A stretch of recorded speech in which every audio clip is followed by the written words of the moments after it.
نحمده ونصلي على رسوله الكريم اما بعد فاعوذ بالله من الشيطان الرجيم بسم الله الرحمن الرحیم السلام علیکم ورحمۃ اللہ وبرکاتہ۔ کہتے ہیں منہ سے زور سے کہکا مارنے سے وضو ٹوٹ جاتا ہے۔ یہاں صبح سے آپ وضو کر کے آتے ہیں اور آپ کو ہنسایا جاتا ہے اور بات بات پہ آپ کہکے لگاتے ہیں تو اس سے وضو ٹوٹ تو نہیں جاتا؟ نہیں، نماز کی حالت میں اگر کہکا لگایا جائے تو نماز ٹوٹ جاتی ہے، وضو نہیں ٹوٹتا۔ کیا انڈر لیگز بال ویکس کر سکتے ہیں؟ آپ کی مرضی ہے، منع نہیں ہے۔ وضو کرتے وقت اگر بسم اللہ پڑھنا بھول جائیں تو کیا وضو دہرائیں نہیں، ہو جاتا ہے وضو۔ مغرب کے بعد ناخن نہیں کاٹنے چاہیے، ایسی کوئی بات نہیں۔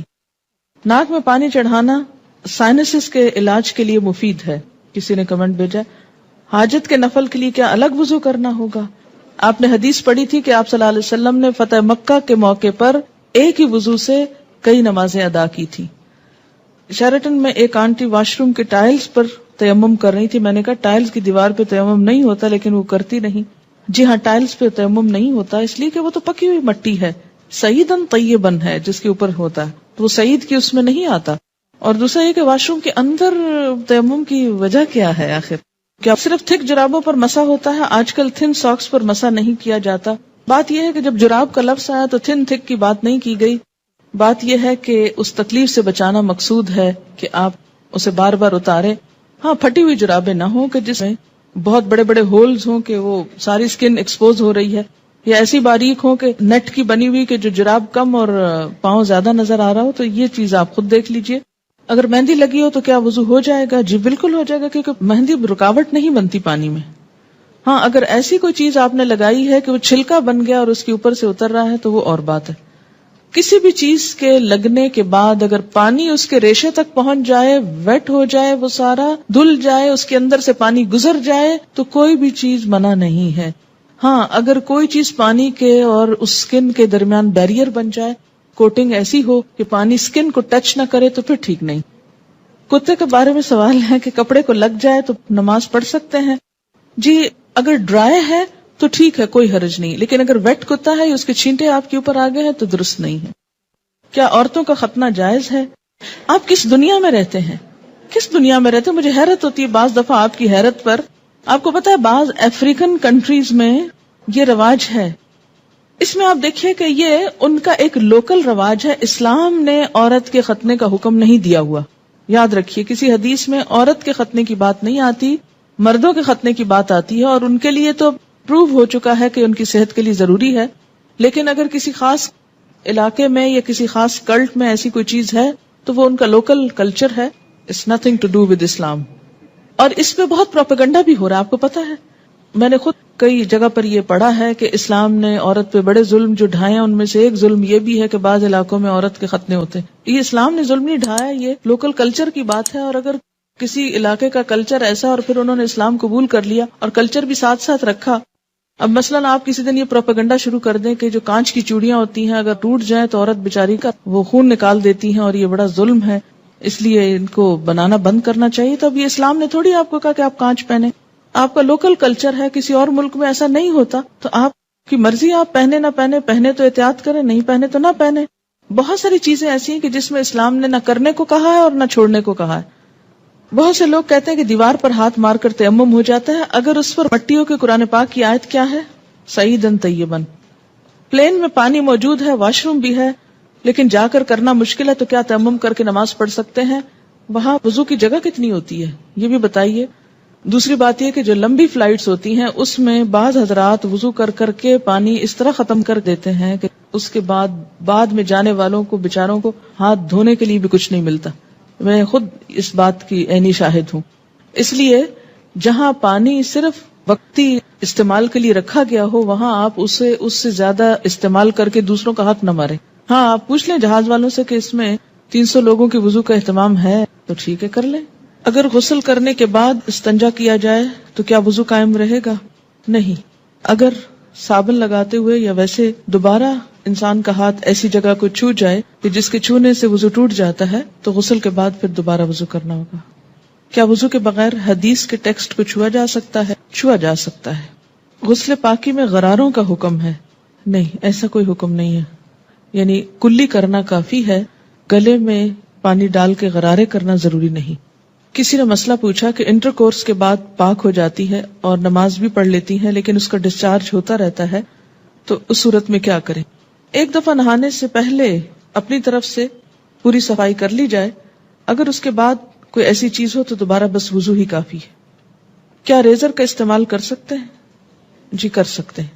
MATTE یہ کس قسم کی لپسٹک ہوتی ہے؟ صرف لپسٹک ہوتی ہے. کیا اس سے وضو ہو جاتا ہے یا پانی ہونٹوں تک نہ پہنچے گا؟ میں نے کبھی لگائی نہیں اس لیے مجھے پتہ ہی نہیں کہ یہ کیسی لپسٹک ہے. یاد رکھیں کہ چھوٹے چھوٹے سوال اس طرح کے پوچھنے کے بجائے شریعت کا ایک اصول یاد رکھیں. ہر وہ چیز جس سے پانی سکن تک پہنچنے میں رکاوٹ نہیں ہوتی اس سے وضو ہو جاتا ہے. کوئی بھی چیز جس کے لگنے سے پانی سکن کو نہیں چھوتا خواہ وہ کچھ بھی ہو وضو نہیں ہوگا. وضو کرنے کے بعد اگر ٹی وی دیکھیں تو کیا وضو ٹوٹ جاتا ہے؟ اس میں بھی کیا اصول کار فرمائے؟ یہ میں نے سوال مجھے معلوم تھا کہ یہ کوئی ایسا نہیں لیکن میں نے جان بوجھ کے پڑھا ہے. کیوں جان بوجھ کے پڑھا ہے؟ اس سے آپ کو سکھانا. کہتے ہیں نا کہ ضروری نہیں کہ ایک بہت اچھے سوال سے انسان سیکھے. بعض اوقات ایک ایسے مذاقہ خیز سوال سے بھی کچھ سیکھ سکتے ہیں آپ. کیوں؟ اس لیے کہ جب تک شریعت کے جو احکامات ہیں ہمارے لیے ان کی علت نہیں معلوم ہوگی، وجہ نہیں معلوم ہوگی، اس وقت تک ہم سمجھ نہیں پائیں گے. پہلی بات تو یہ کہ وضو ٹوٹنے کے اسباب یا علت کیا ہے؟ کیا وجہ ہے کہ شریعت نے دوبارہ وضو کرنے کے لیے کہا ہے؟ کہ جسم کے اندر سے ناپاک ڈسچارج جب نکلتا ہے. مثلا بہت سے لوگ مجھ سے پوچھتے ہیں بچوں کو دودھ پلانے سے وضو ٹوٹ جاتا ہے؟ نہیں ٹوٹتا. اس طرح تو ماں کو ایک عذاب میں ڈال دیا جائے کہ بچے بعض اوقات ایسے ہوتے بہت تنگ کرتے ہیں، ان کو ایک عادت ہو جاتی، جو بچے بڑے ہوتے ہیں ان کو عادت ہو جاتی کہ ہر تھوڑی دیر میں آ کے ماں کو تنگ کرتے ہیں کہ دودھ دو. بعض اوقات ماں کو مارنا شروع کر دیتے ہیں، پریشان کرتے ہیں. اب ماں صرف اس لیے مار کھاتی رہے کہ میرا وضو ہے. اور بعض اوقات یہ کہ 2 سنت پڑھی آپ نے اور فرض پڑھنے کے درمیان میں بچے نے شور مچانا شروع کر دیا. بجائے اس کے کہ آپ فرض پڑھیں، آپ پہلے کیا کریں، اسے دودھ پلا لیں.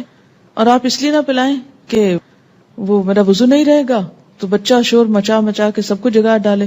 اور پھر یہ کہ آپ نماز میں بھی کوئی توجہ نہ ہو کہ وہ چیختا ہے چلاتا رہے، میں پہلے نماز پوری کر لوں پھر دودھ پلاؤں گی. تو اسلام نے ایسے احکام نہیں دیے. اس میں کیا حکم ہے کہ آپ دودھ پلا سکتی. اسی طرح بعض اوقات زکام ہو جاتا ہے آپ کو تو زکام سے وضو نہیں ٹوٹتا آپ کا، اگرچہ وہ ناک سے کوئی ناپاک ڈسچارج بھی نہیں لیکن اس کو صاف بھی نہیں کہہ سکتے، طیب میں نہیں آتا، ہاں اس سے بھی وضو نہیں ٹوٹتا. اسی طرح آنسو ہے، آنسوؤں سے بھی وضو نہیں ٹوٹتا. کہ ایک شخص کو گھنٹہ رو لیا ہے اور اس کے بہت آنسو بہ لیے تو اس سے بھی اگر زیادہ بہا سکتا تو بہا لے اپنا دل ٹھنڈا کرنے کو، وضو نہیں ٹوٹے گا. ٹھیک ہے. تو عربی میں ایک اصطلاح استعمال ہوتی ہے، اگر وہ یاد رہے آپ کو تو بہت آسانی ہو جائے گی کہ سبیلین سے جو کچھ نکلتا ہے اس سے وضو ٹوٹتا ہے. سبیلین 2 راستوں کو کہتے ہیں، یعنی ناپاک ڈسچارج کے 2 راستے جو ہیں، سبیل کہتے ہیں نا راستے کو، تو سبیلین دونوں راستوں سے. اور اس سے مراد یعنی یہ ایک ٹرم استعمال کی جاتی ہے بجائے ان دونوں جگہوں کے نام لینے کے. گفتگو میں جو الفاظ انسان استعمال کرتا ہے اس سے انسان کی شخصیت کی عکاسی ہوتی ہے کہ اس کا مزاج کیسا ہے. جن کا مزاج گندا ہو وہ گندی باتیں کرنے اور گندے الفاظ بولنے کو انجوائے کرتے ہیں، لیکن ایمان، گندگی اور ناپاکی اور یہ تمام چیزیں جو ہیں یہ ایک دوسرے کی ضد ہیں. یہ انسان کی ضروریات میں سے تو ہیں، اسی لیے انسان کیا کہتا ہے، اپنی ضرورت سے فارغ ہونا. ایک بہترین لفظ ہے جو مطلب بھی پورا کرتا ہے اور ان الفاظ میں بھی کوئی قباحت نہیں ہے، کوئی شناعت نہیں ہے. تو اسی طرح جب سبیلین کا لفظ بولا جاتا ہے تو اس لفظ کے سمجھنے میں آپ کو تو دقت نہیں ہے کیونکہ آپ عربی پڑھتے ہیں، قرآن پڑھتے ہیں، آپ کو اتنا معلوم ہے لفظ. جو چیز وضو لازم کرتی ہے وہ کیا ہے؟ سبیلین سے کسی چیز کا اخراج، ڈسچارج. ٹھیک. بعض ڈسچارجز سبیلین سے صرف وضو کو ضروری کرتے ہیں اور بعض سے غسل بھی فرض ہو جاتا ہے. ٹھیک. جہاں تک خون کے نکلنے کا تعلق ہے، سبیلین کے علاوہ اگر جسم کے کسی حصے سے خون نکلتا ہے، مثلا دانت سے نکسیر پھوٹ گئی، کہیں اور کٹ لگ گیا، جسم سے خون نکل آیا، اس کے بارے میں 2 آراء ہیں، اختلاف ہے. سبیلین میں کوئی اختلاف نہیں، یاد رکھیے سبیلین کے اخراج میں کوئی بھی اختلاف نہیں. سب کے ہاں ایسے ڈسچارج سے کسی بھی چیز کے نکلنے سے وضو نہیں رہتا. لیکن خون اگر سبیلین میں سے نکلے تو وضو نہیں رہے گا، مگر جسم کے کسی اور حصے سے، مثلا دانت سے، ناک سے یا ہاتھ سے، اس کے بارے میں دو رائے ہیں. دو کون سی رائے ہیں؟ ایک رائے یہ ہے اگر اتنا نکلے کہ ایک قطرہ بن کے بہہ جائے، بہنے والا خون نکلے تو وضو نہیں رہتا. ٹھیک ہے، بہنے سے مراد کیا ہے؟ مثلا کٹ لگا، پہلے رستا رہا، پھر کٹھا ہوا، کٹھا ہو کے ڈراپ گر گیا تو وضو ٹوٹ گیا. ایک یہ رائے.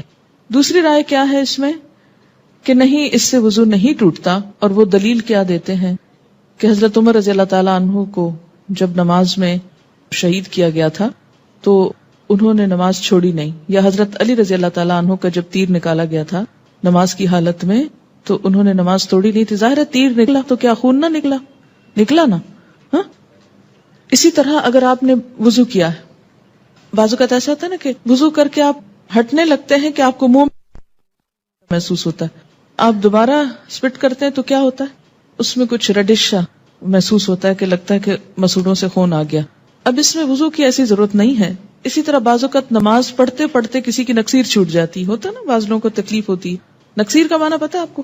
جو بلڈ ناک سے آتا ہے، بیماری ہوتی ہے. یا اسی طرح آپ بیٹھے کوئی کام کر رہے تھے، سوئی سے سوئی ایک دم لگ گئی جسم کے کسی حصے میں تو تھوڑا بہت خون رس گیا. یا بعض اوقات ایسا ہوتا ہے کہ کوئی پھوڑے وغیرہ نکل آتے ہیں، ہے نا.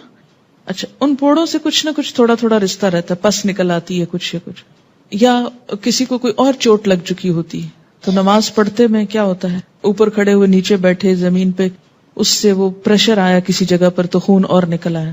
اس سے یہ نہیں کہ وضو بھی ٹوٹ گیا اور نماز بھی ٹوٹ گئی، نہیں، نماز کنٹینیو کریں.